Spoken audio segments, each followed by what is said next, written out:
जय हिंद। आज की इस वीडियो में एक बार फिर से हम आर्मी अग्निवीर की बात करेंगे। हम कुछ इंपॉर्टेंट क्वेश्चंस यहाँ पर डिस्कस किया करते हैं, उन्हें आगे कंटिन्यू करने वाले हैं। आज 6th डे है। आज हम क्वेश्चन नंबर 71 से स्टार्ट करेंगे और क्वेश्चन नंबर 80 तक जाने वाले हैं। क्वेश्चंस आपको इंग्लिश और हिंदी दोनों लैंग्वेज में मिलने वाले हैं, जिसमें आपको सही लगता है आप उसमें समझ सकते हो। तो आज का पहला क्वेश्चन आपके सामने स्क्रीन में चल रहा है और इससे पहले वाले क्वेश्चन से अगर आप रिवाइज करना चाहते हो वो कैसे रिवाइज करना है वो भी आपको बता दूंगा।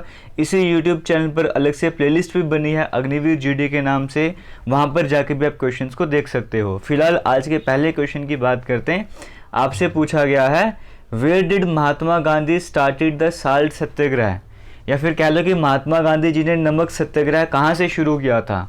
ऑप्शंस आपके सामने हैं। पहले ऑप्शन में कहा गया दांडी से स्टार्ट किया था, या साबरमती से स्टार्ट किया था, सेवाग्राम से स्टार्ट किया था, या फिर पवनार से स्टार्ट किया था। तो महात्मा गांधी जी ने साल्ट सत्याग्रह यानी कि नमक सत्याग्रह कहाँ से शुरू किया था। तो आप सभी को पता होगा 1930 में ये स्टार्ट हुआ था। साबरमती आश्रम से चलना स्टार्ट किया था और दांडी तक पहुंचे थे, जो कि आपको पता है गुजरात में आ जाते हैं। अहमदाबाद से नवसरी डिस्ट्रिक्ट से चलना स्टार्ट किया था।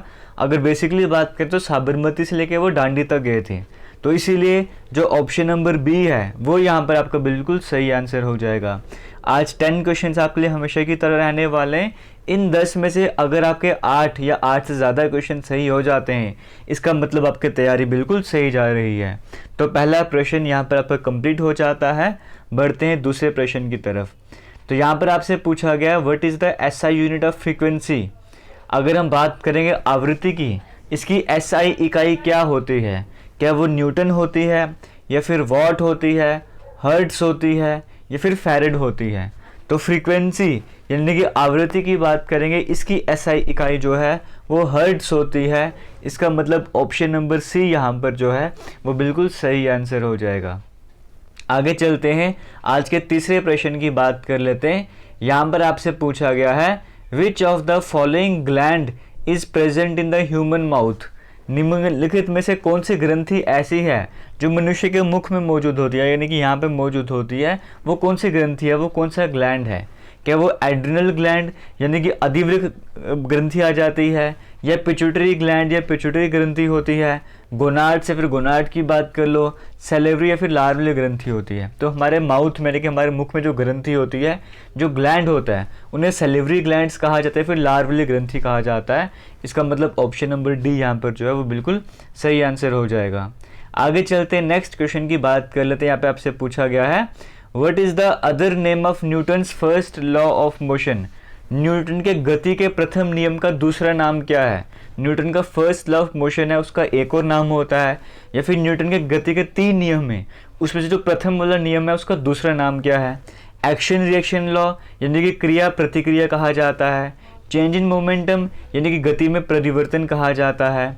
लॉ ऑफ इनर्शिया यानी कि जड़त्व का नियम कहा जाता है, या फिर कांस्टेंट मोमेंटम यानी कि लगातार गति वाला नियम कहा जाता है। तो न्यूटन का फर्स्ट लॉ ऑफ मोशन है, उसे लॉ ऑफ इनर्शिया भी कहा जाता है, यानी कि जड़त्व का नियम भी कहा जाता है। इसका मतलब ऑप्शन नंबर सी यहाँ पर करेक्ट आंसर हो जाएगा।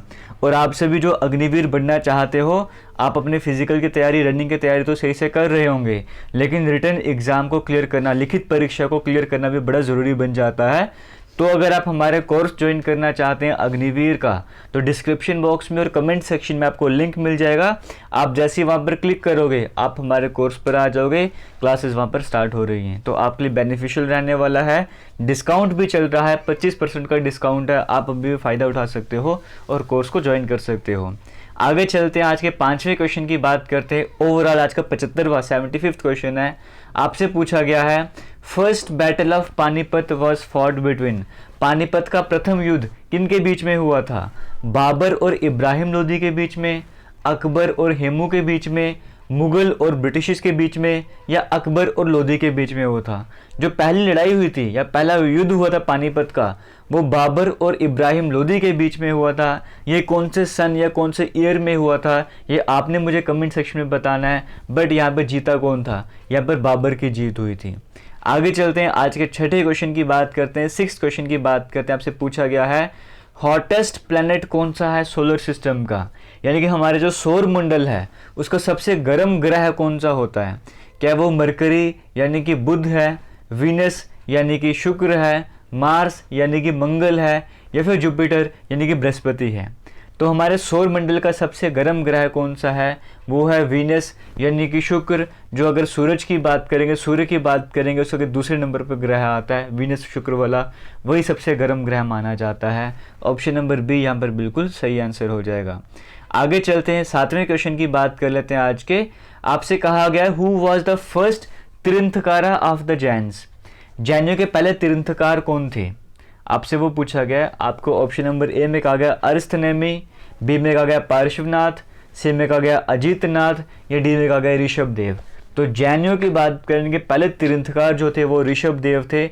ऑप्शन नंबर डी यहाँ पर जो है वो बिल्कुल सही उत्तर हो जाएगा। आगे बढ़ते हैं, आज के 8वें प्रश्न की बात करते हैं।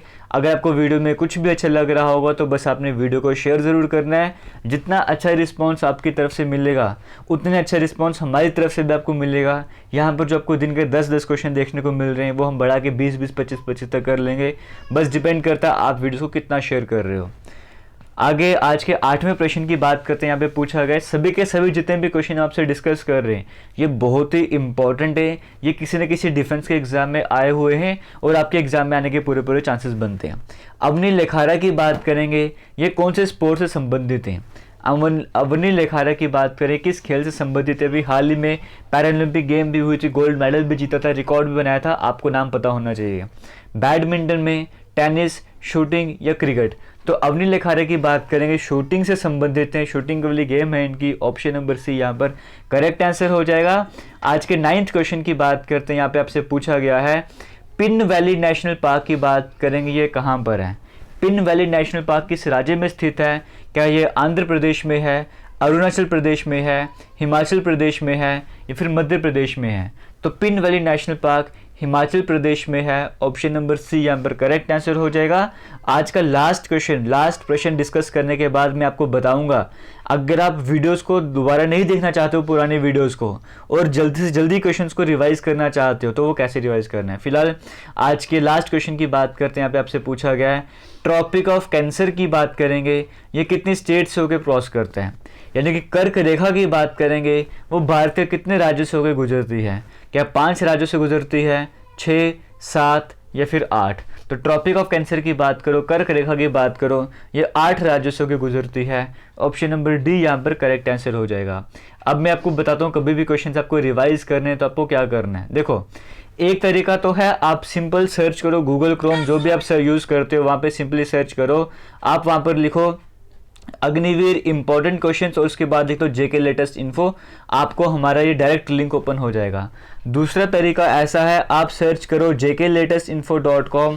आप जैसे ही jklatestinfo.com आप सर्च करोगे आपको वहाँ पे home, quiz, test series, MCQ, e note सब कुछ देखने को मिलेगा। आपने जाना है इस MCQ वाले सेक्शन पर। आप जैसे ही MCQ वाले सेक्शन पर क्लिक करोगे तो यहाँ पर आपको देखने को मिल जाएगा टॉपिक वाइज MCQ। यहाँ पर आपको ढूंढना है अग्निवीर कहाँ पर है, ये हमें मिल गया अग्निवीर। आपको यहाँ पर क्लिक कर देना है। आप जैसे ही क्लिक करोगे आपके सामने क्वेश्चंस आ जाएंगे और उनके आंसर्स भी आपको देखने को मिलेंगे। जैसे ये क्वेश्चन अगर मैं डे 2 दिखा दूँ आपको, डे 2 15 क्वेश्चंस का सेट है। जैसे ही 15 क्वेश्चन खत्म होंगे आपको उनके आंसर्स देखने को मिल जाएंगे। देखो यहाँ पर ये आ गया। डे 3 के 10 क्वेश्चन का सेट है, जैसे क्वेश्चन खत्म हो गए आंसर देखने को मिल जाएंगे। तो इस तरीके से आप इनको रिवाइज भी कर सकते हो। तो इसी के साथ आज की इस वीडियो को एंड करते हैं। कैसी लगी आपको वीडियो कमेंट सेक्शन में ज़रूर बताना। मिलेंगे नई वीडियो में, तब तक के लिए थैंक यू। जय हिंद।